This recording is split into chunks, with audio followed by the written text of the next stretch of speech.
દરેક વ્યક્તિની અંદર જે અસંતોષ છે એ ભીષ્મના કારણે જ છે, મનના કારણે જ છે.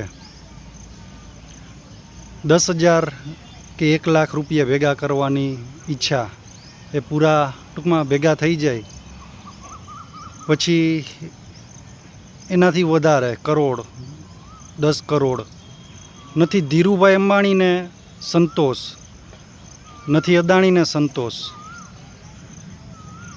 આ બધા કાર્ય મનના છે. કોઈ જગ્યાએ સંતોષ મળતો નથી ક્યારેય. મન ધોયડા રાખે છે અને દોડાવ્યા રાખે છે વ્યક્તિને. મન જેમ કહે છે એમ વ્યક્તિ કઈરે રાખે છે. એ જોતો નથી કે હું શું કરી રહ્યો છું. રાજા અશોક જ્યારે છેલ્લું યુદ્ધ લડ્યું, યુદ્ધ પૂરું થયું પછી એને એમ થયું કે કંઈક ખોટું છે જીવનની અંદર, તો ક્યાંક સત્યના માર્ગ ઉપર ચાલવું જોઈએ. અને એને બધું ત્યાગ કરીને બુદ્ધનો માર્ગ અપનાવ્યો અને બૌદ્ધ ધર્મનો પ્રચાર પ્રસાર કરેલો. સિકંદર મરી ગયો આખા વિશ્વ ઉપર વિજય મેળવીને, ત્યારે એને પણ થયું કે જેટલું મેળવ્યું એ બધુંય સાર્થક નહોતું. કહેવાનો મતલબ કે એનાથી મને સંતોષ નથી મળ્યો. તો એ મર્યો ત્યારે એને કીધું કે મારી જ્યારે બારે લઈ જાઓ, લાશ મારી કાઢો, ત્યારે 2 હાથ બારે રાખજો, જેથી કરીને લોકો જોઈ શકે કે વિશ્વનો રાજા સિકંદર પણ કાંઈ લઈ નથી ગયો. આ મન જ છે, આ ભીષ્મ જ છે જે ધોળાવ્યા રાખે છે દરેક વ્યક્તિને. જ્યાં લગીને તમે સંતોષી નહીં બનો, સંતોષી નર સદા સુખી.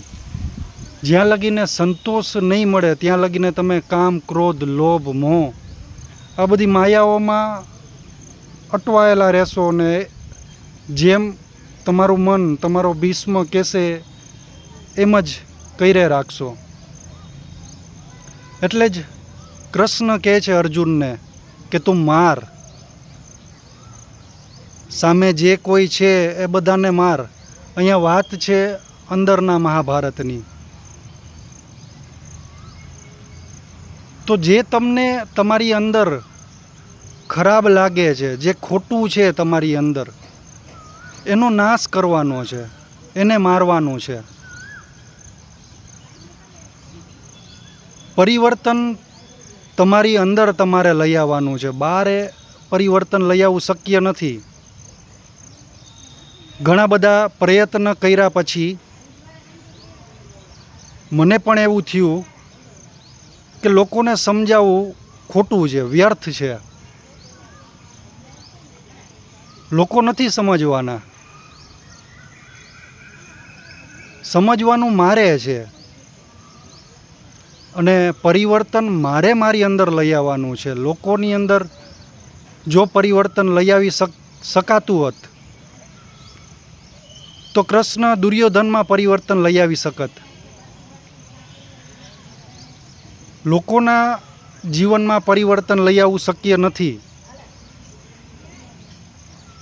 જ્યારે વ્યક્તિ પોતે ઈચ્છે કે મારે મારું જીવન રૂપાંતરણ એટલે કે બદલાવવું છે, ત્યારે જ એ વ્યક્તિ પોતાનું જીવન બદલાવી શકે છે.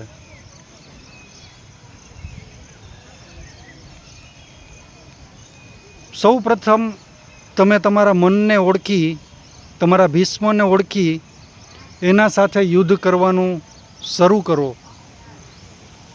ત્યારબાદ આગળનું યુદ્ધ તમે લડવા માટે સક્ષમ બનશો. મન ઉપર જ તમારો કંટ્રોલ નહીં હોય તો તમે યુદ્ધ લડવા માટે ક્યારેય સક્ષમ નહીં બનો.